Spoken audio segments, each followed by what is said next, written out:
नमस्कार, मी अजिंक्य भातंब्रेकर. तुम्ही पाहताय न्यूज 18 लोकमत. दुपारच्या बातम्यांची सुरुवात एका ब्रेकिंग न्यूजनं आपण करूया. बातमी औरंगाबाद मधली आहे. औरंगाबादमध्ये उद्योजकाला मारहाण झाल्याचा प्रकार घडलाय. तब्बल 10 ते 15 गुंडांकडून ही जोरदार मारहाण झाली आहे. मारहाणीचा हा सगळा प्रकार सीसीटीव्हीत कैद झालाय. मात्र ही मारहाण नेमकी कोणत्या कारणामुळे झाली ते कारण अद्याप अस्पष्ट आहे. 10 ते 15 गुंडांकडून ही मारहाण झालेली आहे. स्थानिक गुंडांची दहशत औरंगाबाद एमआयडीसी परिसरात वाढत असल्याचं आता निदर्शनाला आलेलं आहे. औरंगाबादमध्ये एका उद्योजकाला मारहाण झाल्याचा प्रकार घडलाय. या घटनेमुळे उद्योजकांमध्ये भीतीचं वातावरण निर्माण झाल्याचंही समजतंय. स्थानिक गुंडांची दहशत देखील गेल्या काही दिवसांपासून सातत्यानं वाढत असल्याचं निदर्शनाला आलेलं आहे. उद्योजकाला झालेल्या मारहाणीचा हा सगळा प्रकार सीसीटीव्हीत कैद झालाय. आताची ही ब्रेकिंग न्यूज आपण सध्या पाहतो आहोत.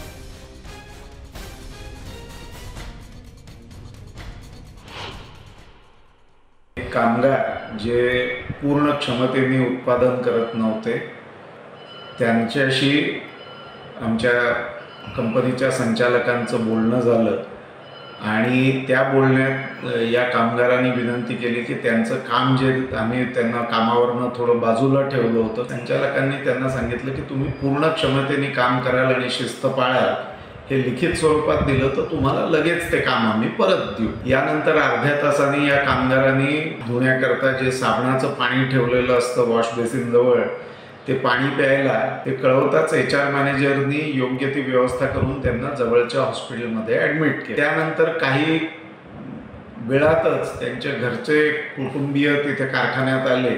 त्याचे कुटुंबीय बाहेर पडले आणि 5 मिनिटात काही समाजकंटक 15-20 जण आत घुसले. त्यांनी बाहेर सिक्युरिटी गार्डला मारलं, ऑफिसमध्ये आले आणि आरडाओरडा करून मालक कोण आहे, HRचा मॅनेजर कोण आहे असं विचारायला सुरुवात केली. कुठलीही चर्चा न करता अशा स्वरूपाची मारहाण करणं आणि जातीयवादाचा आरोप करत राहणं हे काही योग्य नाहीये. राज्य सरकार उद्योगांच्या पाठीशी आहे आणि असे प्रकार खपवून घेतले जाणार नाहीत, अशी प्रतिक्रिया पालकमंत्री सुभाष देसाई यांनी दिलेली आहे. मी एक सांगू इच्छितो की मी स्थानिक पोलिसांना यापूर्वी सूचना दिलेल्या आहेत की ह्या प्रकरणाची चौकशी करून त्याच्यावर कारवाई करा आणि कठोर कारवाई करा. कारण अशा प्रकारचे उद्योग क्षेत्रामध्ये कुठेही गुंडगिरी सहन केली जाणार नाही. आणि जेव्हा संभाजीनगर जिल्हा हा औद्योगिकदृष्ट्या वाढत आहे आणि तिथे उद्योगाचे चांगली वाढ होत असताना नवीन गुंतवणूक येत आहे आणि अशा वेळेला इथलं वातावरण खराब करण्याचा कोण प्रयत्न करत असेल तर ते सरकार सहन करणार नाही. आम्ही उद्योगांच्या मागे खंबीरपणे उभे आहोत आणि ह्या जो प्रकार घडलेला आहे ह्याच्यावर कठोर कारवाई निश्चित केली जाईल. आणि या सगळ्या प्रकाराबद्दलची अधिक माहिती आपण जाणून घेऊया. आपल्यासोबत आपले प्रतिनिधी सिद्धार्थ गोदाम आहेत सध्या. सिद्धार्थ, उद्योजकांना मारहाण केली जाते औरंगाबादमध्ये आणि गाव गुंड जे आहेत ते ही मारहाण करतानाचं दृश्य देखील सीसीटीव्हीत कैद झालंय. एकीकडे राज्य सरकार म्हणतंय की उद्योजकांच्या पाठीशी आहे राज्य सरकार, मात्र असे प्रकार जर होत असतील तर उद्योजकांनी दाद कोणाकडे मागायची असा प्रश्न आहे. सिद्धार्थ, काय नेमकं मारहाणीचं कारण होतं, सविस्तर त्याबद्दल काय सांगताय? निश्चितपणे अजिंक्य हा प्रकार अत्यंत दुर्दैवी आहे आणि या प्रकारामागे एक दुसऱ्याही पार्श्वभूमी अशा आहेत की कोरोना काळामध्ये अनेक कंपन्यांनी आपले कामगार थोडेसे बाजूला केलेले आहेत, कमी केलेले आहेत. त्यामुळं जे आहेत काही कामगार कंपनीच्या बाहेर आहेत आणि ते कामगार पुन्हा नोकरीवर घ्यावे किंवा मॅनेजमेंट सोबत त्यांचे काय वाद आहेत हे अनेक प्रकरणं सध्या कोरोनामुळे निर्माण झालेले. आता या प्रकरणामध्ये सुद्धा मारहाण करण्यासाठीचं एक क्षुल्लक कारण आहे. मॅनेजमेंटचा अधिकार आहे. काही लोक काम करत नसतील किंवा काही लोक क्वालिटीचं उत्पादन देत नसतील तर त्यांना काही काळापुरतं बाजूला ठेवलं जातं. हे अनेक कंपनीमध्ये होतं. मात्र या ठिकाणी त्याच कामगारांनी मारहाण केलेली आहे. निश्चितपणे ही चुकीचं आणि दुर्दैव आहे. आणि जसं पालकमंत्री म्हटले की औरंगाबादमध्ये उद्योग हा फार मोठा रोजगाराचा एक साधन आहे. ग्रामीण भागातून या ठिकाणी लोक येत असतात. अशा पद्धतीचे प्रकार झाले तर निश्चितपणे गुंतवणुकीवर त्याचा परिणाम होऊ शकतो. आणि दुसरी महत्वाची गोष्ट आहे की हा प्रकार काय पहिल्यांदा घडलेला नाहीये. अनेकदा प्रकरणं घडलेली आहेत. अनेक कंपन्यांमध्ये जे आहेत चालक मालक असतील, एचआरचे लोक असतील, अधिकारी असतील, त्यांना मारहाण झालेली आहे. दुसरी महत्वाची गोष्ट अशी आहे की काही संघटना आहेत त्या कंपनीच्या मालकांकडून, मॅनेजमेंटकडून खंडणीसाठी त्यांना त्रास देत असतात.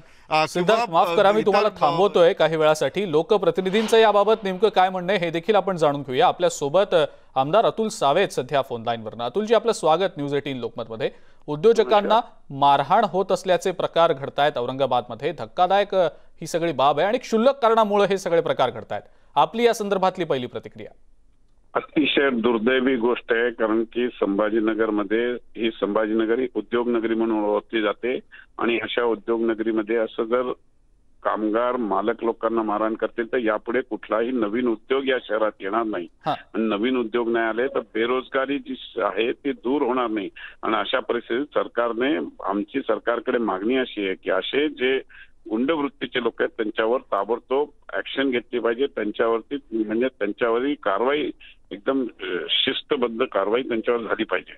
अतुलजी, मात्र या आधी देखील असे अनेक प्रकार घडल्याचं आमचे प्रतिनिधी देखील सांगतायत. तर मग यापुढे असे प्रकार घडू नयेत यासाठी नेमकं काय केलं गेलं पाहिजे असं वाटतं? नाही, प्रशासनाने कठोर कारवाई, असे जे गुंडवृत्तीचे लोक आहेत ज्यांच्या विरुद्ध पोलीस स्टेशनमध्ये कंप्लेंट केली जाते त्या कंप्लेंटच्या केसमध्ये ताबडतोब ऍक्शन घेतली पाहिजे आणि त्यांच्यावरती कारवाई झाली तर पुढे त्यांची हिंमत होणार नाही असं आपल्याला काम करावं लागेल. बिलकुल अतुलजी, आणि उद्योजकांमध्ये सध्या भीतीचं वातावरण आहे, कारण जर असे प्रकार घडत असतील तर आपण जसं म्हणालात नवे उद्योजक कसे येणार आहेत, ते उद्योजक कसे काय टिकणार असा मोठा प्रश्न निर्माण होऊ शकेल.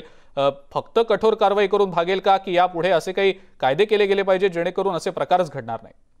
कायदा केला पाहिजे, कामगारांना त्याच्यामध्ये कंट्रोल केलं पाहिजे. दुसरं असं आहे की आज करोनामध्ये उद्योगांची परिस्थिती अत्यंत बिकट आहे आणि अशा बिकट परिस्थितीमध्ये जर कामगार अशा पद्धतीने वागले तर ते कसं, म्हणजे उद्योग कसे चालवतील. आणि याच्यामध्ये सरकारने ताबडतोब ऍक्शन घेतली पाहिजे, सरकारने लक्ष घातलं पाहिजे. आणि पालकमंत्रीच आमचे उद्योग मंत्री आहेत, त्याच्यामध्ये त्यांनी त्याच्यामध्ये आवर्जून ताबडतोब उद्योजकांची आणि कामगारांची एक बैठक घेऊन त्याच्यावर निर्णय दिला पाहिजे. अतुलजी, व्यक्तिशः आपण नेमके काय प्रयत्न कराल यासाठी? नाही, नक्कीच आम्ही आता उद्योजकांशी भेटू, त्यांचे जे काय अजून प्रश्न असतील ते नक्कीच सरकार दरबारी मांडण्याचा पूर्णपणे प्रयत्न करू. पोलीस कमिशनरशी मीटिंग करू, डिव्हिजनल कमिशनर, कलेक्टर या सगळ्यांशी मीटिंग करून त्याच्यामध्ये काय सेफ्टी मेजर्स घेता येतील याच्या पुढच्यासाठी त्याच्यासाठी नक्कीच प्रयत्न करू. बिलकुल अतुलजी, आणि उद्योजकांशी बोलून या संदर्भात काही आणखी वेगळा तोडगा काढता येईल यासाठी आपण प्रयत्न कराल? यस, 100%. बिलकुल अतुलजी, खूप खूप धन्यवाद. आपण न्यूज 18 लोकमतशी बोललात आणि आपली प्रतिक्रिया दिली त्याबद्दल. अतुल सावे होते आपल्यासोबत, भाजपचे आमदार, आणि त्यांनी देखील या सगळ्या प्रकाराला दुर्दैवी असल्याचं म्हटलंय आणि यापुढे असे प्रकार घडू नये त्यासाठी आपण प्रयत्न करणार असल्याचं देखील सांगितलंय. कठोर कारवाई देखील होण्याची गरज असल्याचं म्हटलंय जेणेकरून भविष्यात असे प्रकार घडणार नाहीत. पोलिसांनी तातडीनं पावलं उचलणं गरजेचं आहे जेणेकरून या गुंडांना वेळीच चाप बसेल आणि उद्योजकांमध्ये जे सध्या भीतीचं वातावरण पसरलंय ते निवळण्यास देखील मदत होईल. सिद्धार्थ गोदाम आपले प्रतिनिधी आपल्यासोबत आहेतच. सिद्धार्थ, आपण म्हणालात की या आधी देखील असे प्रकार घडलेले आहेत आणि हा आत्ताचा नुकताच घडलेला प्रकार आपण बघितला. पोलीस नेमकं या सगळ्या प्रकारामध्ये काय करतायत? आता ज्या गुंडांकडून मारहाण झाली आहे त्यांना अटक केली गेली आहे का? त्यांच्यावर नेमकी काय कारवाई होतीये? बघ अजिंक्य, असे प्रकार सतत होत आलेले आहेत आणि हा प्रकार तर दुर्दैवीच आहे. महत्वाची गोष्ट अशी आहे की एवढे सगळे प्रकरण होत आहेत, मात्र यामध्ये पोलीस कुठेतरी ठोस कार्यक्रम किंवा ठोस कारवाई करताना दिसत नाही. आपल्याला माहिती आहे अनेक कंपन्यांमध्ये मॅनेजमेंट आणि युनियनमध्ये अनेक संघर्ष आतापर्यंत होत आलेले आणि झालेले आहेत. मात्र फार काही तुरळक प्रकार सोडता पोलीस असतील किंवा इतर थोडंसं सावधानात्मकच कारवाई या ठिकाणी करताना दिसत आहेत. एक महत्वाची गोष्ट अशी आहे की औरंगाबाद हे दंगलीचं शहर म्हणून आधीपासून जे आहे प्रसिद्ध आहे, त्यामध्ये कुठेतरी आता खंड पडत चालला होता. त्यात हे प्रकार होऊ लागले कारण दंगलीचं शहर म्हणून अनेक उद्योगांनी या ठिकाणाहून काढता पाय घेतला होता, दुसऱ्या ठिकाणी जाणं पसंत केलं होतं. आणि अशा पद्धतीने जर उद्योजक असतील, मॅनेजमेंट असतील, यांच्यावर जर हल्ले होत असतील, याला एकमेव पर्याय आहे की पोलिसांची दहशत या ठिकाणी निर्माण झाली पाहिजे होती, कायद्याची दहशत निर्माण झाली पाहिजे होती. मात्र छोट्या छोट्या कारणावरून युनियनचे लोक हस्तक्षेप करतात, मारहाण केली जाते, मॅनेजरला मारहाण केली जाते, शिफ्ट इन्चार्जला मारहाण केली जाते. बरोबर. मोठं प्रकरण म्हणजे राम भोगले हे काय साधे व्यक्ती नाही आपल्याला माहित आहे आणि राम भोगलेनं या ठिकाणी मारहाण नाही तर त्यांच्या भावाला मारहाण झाली. सिद्धार्थ पुन्हा एकदा आपल्याला थांबवतोय, येतो आपल्याकडे पुन्हा एकदा. आपल्या सोबत शिवसेनेचे नेते माजी खासदार चंद्रकांत खैरे देखील आहेत सध्या फोन लाईनवरनं. खैरे साहेब, आपलं देखील स्वागत न्यूज 18 लोकमतमध्ये. उद्योजकांवर हल्ले होत आहेत, मारहाण होतीये त्यांना औरंगाबादमध्ये. धक्कादायक हा सगळा प्रकार नुकताच उघडकीला आलेला आहे. आपली या संदर्भातली पहिली प्रतिक्रिया? हा खरोखरच धक्कादायक प्रकार झालेला आहे आणि जर असं केलं तर त्या ठिकाणच्या इंडस्ट्री या ठिकाणी निघून जातील. इंडस्ट्रीच्या सगळ्या मालकांनी असोसिएशननी त्या ठिकाणी हे सांगून दिलं त्यांनी की आम्ही आमच्या इथल्या कारखाने बाजूला घेऊन जाऊ. मग आपल्या इथल्या लोकांचं त्या ठिकाणी प्रश्न निर्माण होईल. हे जे मारहाण करणारे लोक आहेत, फालतू लोक आहेत ते, या लोकांना खरं म्हणजे मी पोलीस आयुक्तांना पण सांगणार आहे, सांगितलेलं पण आहे की अशा लोकांना कशाला तुम्ही हे करताय, त्यांना सरळ कुठल्या ना कुठल्या कायद्यात टाकून द्या ना. तुम्ही जर असं रोजी रोटी बुडणार, तो माणूस जो होता त्यांनी जो आत्महत्याचा प्रयत्न केला ते काही छोटं मोठं कारण होतं ते, परंतु त्या ठिकाणी त्यांनी जे घोटाळा केला तो घोटाळा करून त्याच्यावर केस दाखल झाली, आत्महत्या करण्याचा प्रयत्न केला म्हणून केस दाखल झाली. पण हे जर असे प्रकार त्या ठिकाणी करून त्याचे भाऊ पण देतात, त्याचे हे येतात, हे तर योग्य नाही आहे. आणि मी राम भोगले साहेबांना काल भेटलो, नित्याजींना पण काल भेटलो, त्यांना सांगितलं की आम्ही आहोत. मी माझ्या पिरियडमध्ये, आता मी आहे तर शिवसेना नेता, पण मी माझ्या पिरियडमध्ये 1990 ते म्हणजे तुमच्या माहितीसह 2018 पर्यंत कुठेही त्या ठिकाणी दंगे फसाद होऊ दिले नाही, कोणत्याही कंपनीत होऊ दिला नाही. मी ज्यावेळेस पालकमंत्री होतो त्यावेळेस मी मंत्रालयात मिटिंग घेतली होती सगळ्या युनियनवाल्यांची. मग ते सीटू, आयटक, भारतीय कामगार सेना, भारतीय मजदूर संघ सगळे यांना बोलून येतं. म्हटलं तुम्ही जर आंदोलन कराल, तुम्ही जर असं गोंधळ घालणार तर मग इंडस्ट्री येणार नाही. आम्ही कष्टाने त्या ठिकाणी इंडस्ट्रीला रिक्वेस्ट करून बोलवतो आणि तुम्ही जर असं केलं तर इंडस्ट्री बंद होतील. आणि म्हणून शासनाने सुद्धा आता परवा पालकमंत्री त्यांना सुद्धा भेटून मी सांगणार आहे आणि त्याचप्रमाणे माननीय मुख्यमंत्र्यांच्या कानावर पण टाकणार आहे. आणि या ठिकाणी पोलीस अधिकाऱ्यांनी इतकं स्ट्रिक्ट झालं पाहिजे. आता इतके पोलीस स्टेशन आपण निर्माण केले, ते पहिले 2च होते, सिटी चौक आणि क्रांती चौक. आता इतके निर्माण केलं तर त्या ठिकाणी त्यांनी काळजी घेतली पाहिजे ना. बरोबर आहे. खरे साहेब, उद्योजकांना सुरक्षित वाटावं असं वातावरण देखील निर्माण करणं गरजेचं आहे असं वाटतं का आपल्याला? काय उद्योजकांना सुरक्षित वाटावं असं वातावरण निर्माण केलं गेलं पाहिजे असं वाटतं का आपल्याला? केलं गेलं पाहिजे. उद्योग महत्वाचा आहे, उद्योग महत्वाचा आहे. कारण रोजी रोटी आम्ही रोजच कोणाला कोणत्या कंपनीत फोन करतो, साहेब यांना नोकरी लावा, यांना नोकरी लावा. जर असं वातावरण असेल तर कोण नोकरी देणार मला सांगा तुम्ही. म्हणून उद्योजकांना संरक्षण दिलं पाहिजे, त्यांच्या प्रोडक्शनला त्या ठिकाणी वाढलं पाहिजे. त्यांचे इथून त्यांनी त्या ठिकाणी त्यांचा उद्योग मोठा झाला, एक्सपोर्ट झाला किंवा काहीतरी झाला तर त्या ठिकाणी आपल्या इथे हे शहर मोठं होईल ना. आता DMIC Delhi Mumbai industrial corridor इतकं मोठं झाल्यानंतर सुद्धा जर समजा तिथे येतं कोण येणार नाही इथे. आधी तर MIMच्या मुळे त्या ठिकाणी लोक घाबरायला लागले ते यायचं काहीतरी, कारण रोज धमक्यात येतं ते HR लोकांना की आम्हाला छोकरे लोक, आम्हाला लोक. हे सुद्धा आहे. ह्या सगळ्या प्रकार त्या ठिकाणी मी स्वतः 3 वेळेस सांगितलं पोलीस आयुक्तांना हे सगळं तुम्हाला थांबावं लागेल. पण सगळीकडे खालच्या लोक त्या ठिकाणी बऱ्याच ठिकाणी गडबड चालते, यांचं पण नाव खराब होतं. म्हणून या ठिकाणी झालं हे जे कोणी असं करतात त्यांना ताबडतोब त्या ठिकाणी 6 महिने पाठवून दिलं पाहिजे, त्याच्या चक्रा मारला पाहिजे कोर्टामध्ये, म्हणजे ते करणार नाही मग ते. बिलकुल. खरे साहेब, खूप खूप धन्यवाद. आपण न्यूज 18 लोकमतशी बोललात आणि आपली प्रतिक्रिया दिलीत त्याबद्दल. सोबतच आपले प्रतिनिधी सिद्धार्थ गोदाम देखील आपल्या सोबत होते. सिद्धार्थ, धन्यवाद. आपण देखील माहिती दिलीत त्याबद्दल. पोलिसांनी या प्रकरणी कठोर कारवाई करण्याची गरज आहे असं मत लोकप्रतिनिधींचं देखील आहे. एका ब्रेकसाठी आपण थांबूया. बघत रहा दुपारच्या बातम्या.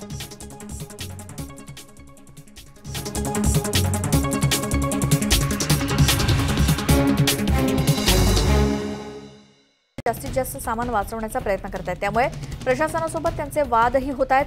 आम्ही अग्निशमन दलाच्या कर्मचाऱ्यांसोबत आग विझवण्याचा प्रयत्न करतोय.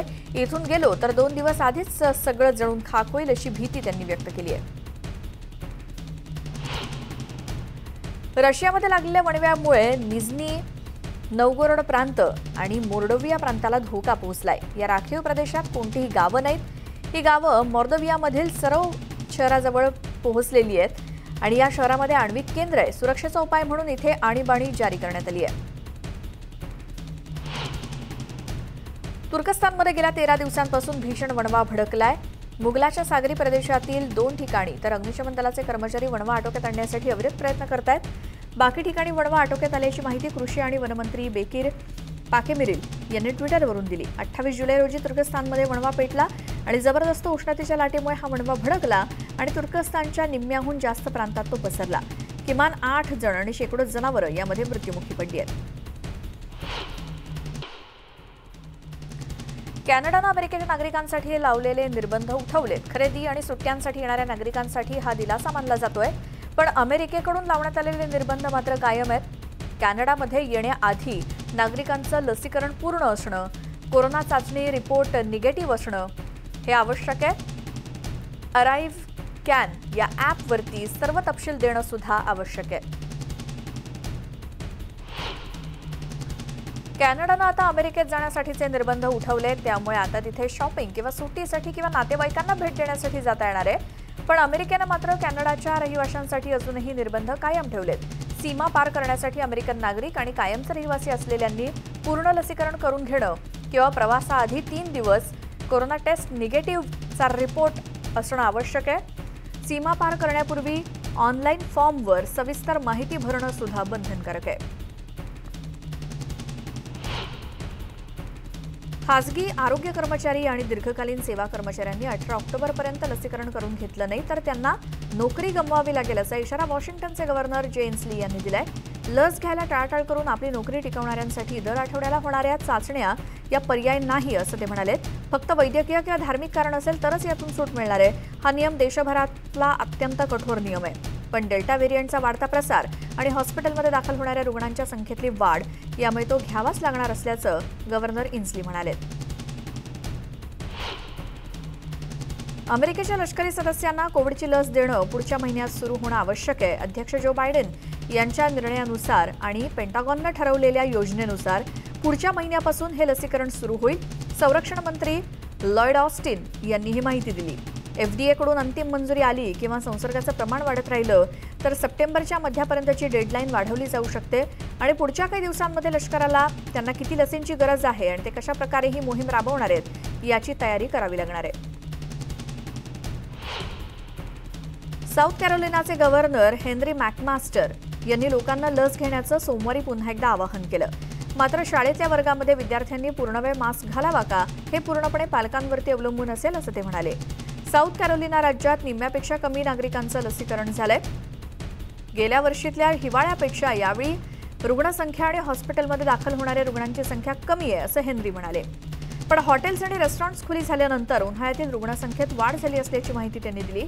मात्र सध्याची आकडेवारी ही धोक्याचा इशारा देणारी आहे. जून महिन्यापासून हॉस्पिटलमध्ये दाखल होणाऱ्यांच्या संख्येत 4 पटीनं तर ICU आणि व्हेंटिलेटर्सची संख्या 5 पटीनं वाढली गेली आहे. फ्रान्समध्ये आता ट्रेन प्रवाशांना QR कोड दाखवणं बंधनकारक आहे. महत्त्वाच्या मार्गांवर प्रवास करताना त्यांच्याजवळ स्पेशल व्हायरस पास असल्याचा पुरावा म्हणून हा पास दाखवावा लागणार आहे असं वाहतूक मंत्री जेन बाप्टिस्ट देजेबारी म्हणाले. वेगवान इंटरसिटी आणि रात्रीच्या ट्रेनसाठी हे पास गरजेचे आहेत. जवळपास 4 लाख प्रवाशांवर या निर्णयाचा परिणाम होणार आहे. तसंच लांब अंतरावरच्या विमान आणि बस वाहतुकीसाठी हा पास बंधनकारक आहे. डेल्टामुळे रुग्णसंख्या वाढतेय. जास्तीत जास्त लोकांनी लस घ्यावी यासाठी हे पाऊल उचलण्यात आलं असल्याचं सरकारनं स्पष्ट केलंय.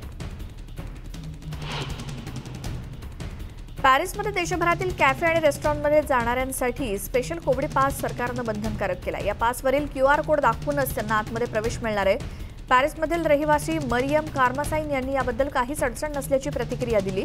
मात्र रेस्टॉरंट मालकांना हा नियम काहीसा अडचणीचा वाटतोय. प्रत्येक ग्राहकाला पास दाखवून सोडणं हे काहीतरी वेगळं वाटत असल्याचं त्यांचं म्हणणं आहे. कोविडचं पूर्ण लसीकरण झालेल्या किंवा नुकतेच कोरोनातून बरे झालेल्या किंवा कोरोना टेस्ट निगेटिव्ह आलेल्यांना हा पास दिला जाणार आहे. पर्यटकांसाठी सुद्धा हा नियम लागू आहे.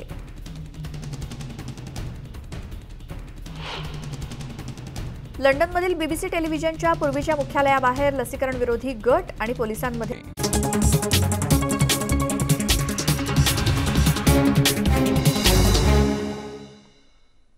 ब्रेकनंतर आपल्या सगळ्यांचं पुन्हा एकदा स्वागत. एक ब्रेकिंग न्यूज आपण बघणार आहोत. हिमाचल प्रदेशमध्ये बसवर दरड कोसळलेली आहे. दरडीखाली अनेक जण अडकल्याची भीती व्यक्त होतीये. हिमाचलच्या किन्नौरमध्ये हा भीषण अपघात झालेला आहे. प्रशासनाकडून सध्या बचाव कार्याला सुरुवात करण्यात आलेली आहे. ही बस किन्नौरहून हरिद्वारकडे जात होती. NDRF, SDRF आणि ITBPची पथकं घटनास्थळी दाखल झालेली आहेत. दरडीखालून 4 जणांना बाहेर काढण्यामध्ये आतापर्यंत यश मिळालंय. अधिक माहिती या संदर्भातली आपण जाणून घेऊया. प्रशांत पिला रामदास आपले प्रतिनिधी आपल्या सोबत आहेत सध्या फोन लाईनवर. प्रशांत, काय सध्याची अपडेट?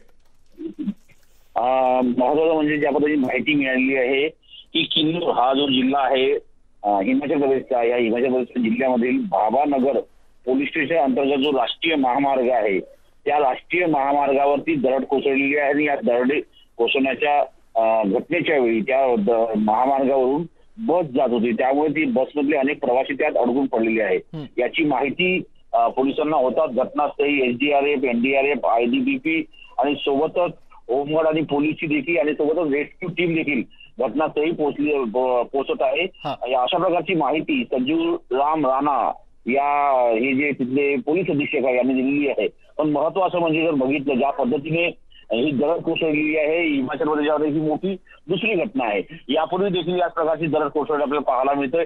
जेव्हा जेव्हा पावसाळा असतो त्या पावसाळ्यामध्ये हे जे पर्वत असतात हे पर्वत ढिसाळ होतात आणि त्यामुळे ते रस्त्याच्या वर कोसळतात. पण अचानकपणे ही दरड कोसळल्यामुळे त्या बस चालकाला लक्षात आलं नाही आणि त्यामुळे तो अडकून पडलेला आहे. आणि या संदर्भात किती मोठं नुकसान झालं याची लवकरच औपचारिक माहिती पुढे येईल. पण ही घटना जर बघितली आपण अतिशय धक्कादायक आणि ज्या पद्धतीनं हे सगळ्यांचं लक्ष वेधून घेणारी मोठी घटना आहे, ज्यामध्ये ते दरड कोसळण्यामुळे असं म्हणावं लागेल की होऊ शकतं या भागामध्ये दरड कोसळण्याची सलग घटना असेल. पण आता बसचं किती नुकसान झालं यामध्ये काय बसच्या प्रवाशांना किती इजा झाली या संदर्भात लवकरच तिथे पोलीस अधीक्षक माहिती देणार आहे. बिलकुल प्रशांत, धन्यवाद. सविस्तर माहिती आपण दिलीत त्याबद्दल.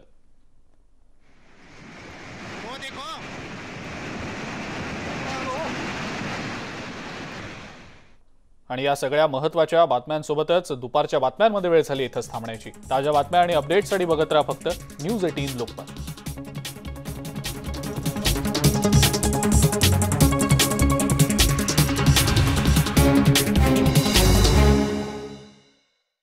अविरत प्रयत्न